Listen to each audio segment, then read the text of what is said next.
very confident, says he's going to knock you out in the 9th round. Yeah, man. You know, he's a dumbass, and so it's gonna be apparent on Saturday when he's the one that gets knocked out. I mean, genuinely, fighters always say this. There's the back and forth, but Piers, I'm being so honest, man. This guy is easy work. All right, warm up. Some I know 8-year-olds. I got the 8-year-olds in there. If I find out anything, I'm gonna beat your ass and I'm gonna beat Jaden Love ass. I mean, which is nothing wrong with it. You know what I mean? Especially Tank been talking about retiring, so why not get the bag and then go about your business if that's your plan? Gervonta, Tank Davis, and Jake Paul sit face-to-face across from Piers Morgan. Tension hanging thick in the air. Confidence radiates from both men. Two very different worlds colliding under one roof. Jake acknowledges what everyone's been saying. That Tank is by far the most dangerous and experienced opponent he's ever faced. A massive leap from anyone else on his resume. But Davis doesn't flinch. Calm, composed, and razor-focused. He promises to show a sharper, stronger, and smarter version of himself when the lights go down and the bell rings. For him, it's not just another fight. It's a statement. Sharper, just my focus gotta be blazing that night. It just me and him in that ring. All in all, be better. I saw 8 to 10 rounds is what you thinking, and I also saw I think I saw 6 rounds. Is what you thinking? I could be wrong. 7 or 8. 7, yeah, it's right around 8, there. yeah, 7. How you pick that number? Like, how do you pick what round it's gonna be? First, his skills, the moment. Yeah. I don't know how durable he is. Mm-hmm. I don't know. I just don't know just yet. But I know if I could get him where I want him. Yeah. That's how long it's gonna take. Yeah. To be a good beating. Do you understand the magnitude of this fight? Do you understand how important this fight is to the boxing game, to the sport? I think I do, but I don't think that he knows. I've been in big fights, but it wasn't nothing like this. Yeah. Jake Paul leans forward, eyes steady, and tells Piers Morgan that everything people think they know will be tested on Saturday, November 15th. When that first punch lands, he says, all the talk ends. He's certain that the ring will reveal the truth. Not the interviews, not the headlines, but the performance itself. Jake insists his actions will speak louder than any press quote, proving who truly deserves victory once the spotlight hits. In many ways, his confidence embodies the modern era of boxing, a sport that has evolved from pure competition into a global entertainment machine powered by fame, spectacle, and viral attention. Says he's going to knock you out in the 9th round.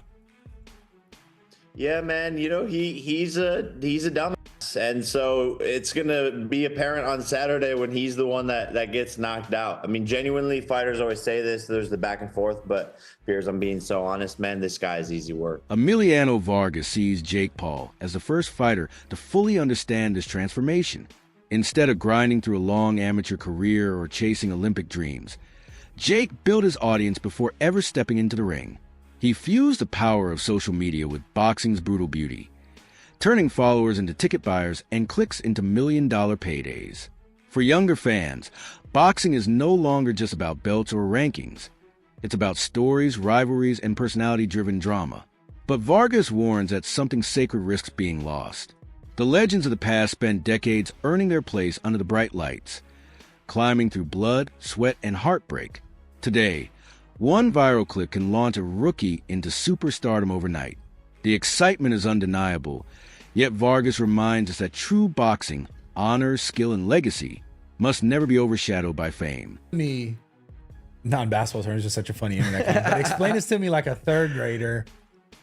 What is an exhibition fight? I don't even know, bro. I'm gonna be real with you. All I know is that Jake is making, God damn. But when they say look, God bless Jake, bro, because this is what he figured out. He figured out this. He figured out boxing is all about attention. 100%. And he went from Disney to, you know, getting paid. What I told you, world champions that have dedicated their whole life to this sport, yeah, they will never get paid. Not even a percentage of what he's making. Yeah. But because attention brings dollars. It doesn't matter if it's a podcast, if it's a movie premiere, if it's boxing. If there's no attention on it, you're not going to make no money from it. This is like the WNBA conference. That's For why sure. they don't make the money, because they don't have the attention. No, for sure. I was at the WNBA yesterday. That shit was lit, bro. It was lit? I was chopping it up with Floyd was there. It was Like, good? people they won by like I think 1 or 2 points. But I was standing up and I was jumping, you know, it was the finals though. Yeah. It's the finals. So all that aside, I just feel like Gervonta could crack though, bro. Oh, of Gervonta course. could crack. I mean, So this is what I want sparring, he's sparred light heavyweights and heavyweights before. Like this ain't nothing new. Even taller guys. For sure. Yeah, so what I really want to ask you in regards to that fight is like, obviously someone like Gervonta is not, in his mind, he's not going to go out there and look stupid, no matter how it goes. Right. No, he's not. But that's what when I see it's an He's not. exhibition fight, I'm like, what does that mean? And you can still get knocked out. You know, I feel like that means there's not going to be no winner. No effect on the record. Yeah, that's exactly what it means. But you could get knocked out. So you don't think, because like, you know, the beef now is like, this shit's the WWE. That's what people say about boxing. I mean, like, you're completely right about Jake and what he's done. It's insane. Yeah. But he'll get the WWE. Oh, this is just like, what is this? Do you see it that way? God bless him, bro. God bless. Hey, call my fights WWE fights, whatever you want to call it. If I'm getting paid 80, $100 million, I mean, come on, bro. And look, the thing is, every single person that is commenting that, if they brought $100 million check in front of you, Oh, I'm fighting. From Garrett's point of view, the matchup itself feels almost unreal. A collision that years ago would have been laughed off as fantasy. A decorated professional like Gervonta Davis facing a YouTuber turned boxer? It sounds like fiction, but in today's world, spectacle sells. Garrett admits this fight isn't about lacking talent. It's about how the game has changed. Jake Paul built a career from chaos, mastering the art of attention. He knows how to dominate headlines, ignite controversy, and make people care, even if they hate him. Gareth calls this fight a mirror of modern boxing. Unpredictable, polarizing, and impossible to ignore. Whether fans call it a circus or a revolution, Jake's influence has reshaped what it means to earn a spotlight. Up all this. Well, there's an end game and a bookend to what Jake Paul's doing, and I think he's getting very close to the bone with this one because it doesn't really work.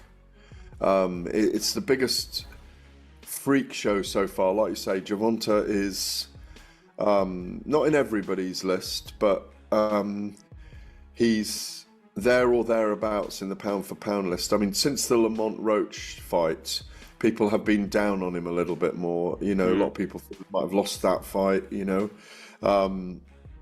Obviously, his troubles and travails away from the ring have meant that, you know, people are starting to question at 33 now, is he? No, I don't even think he's that. 31. I think it's 31 max, 31. yeah. But they're beginning to question his validity. Yeah. 31, yeah?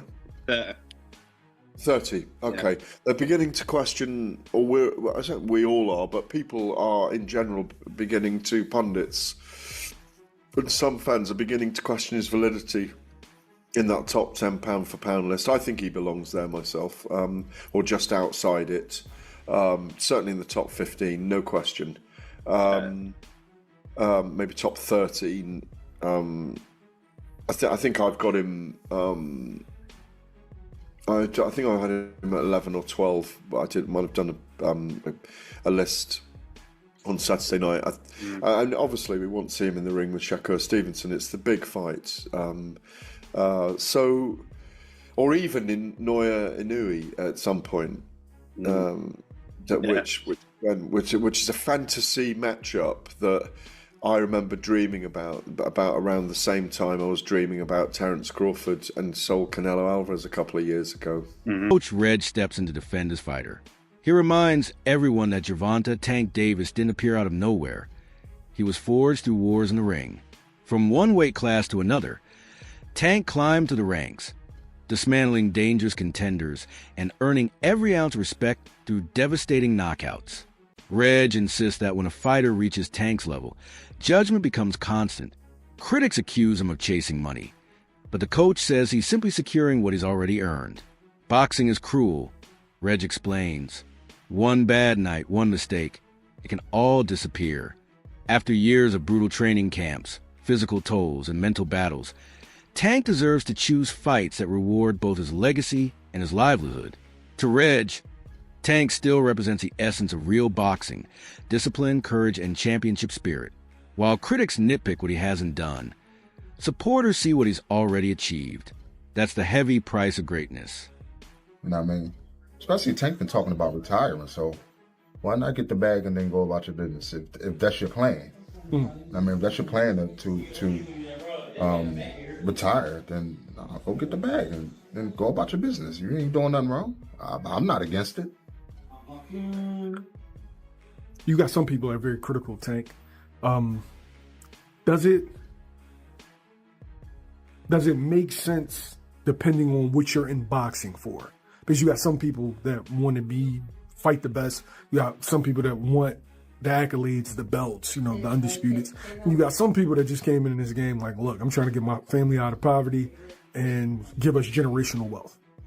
Does it all depend on what you decided to box for?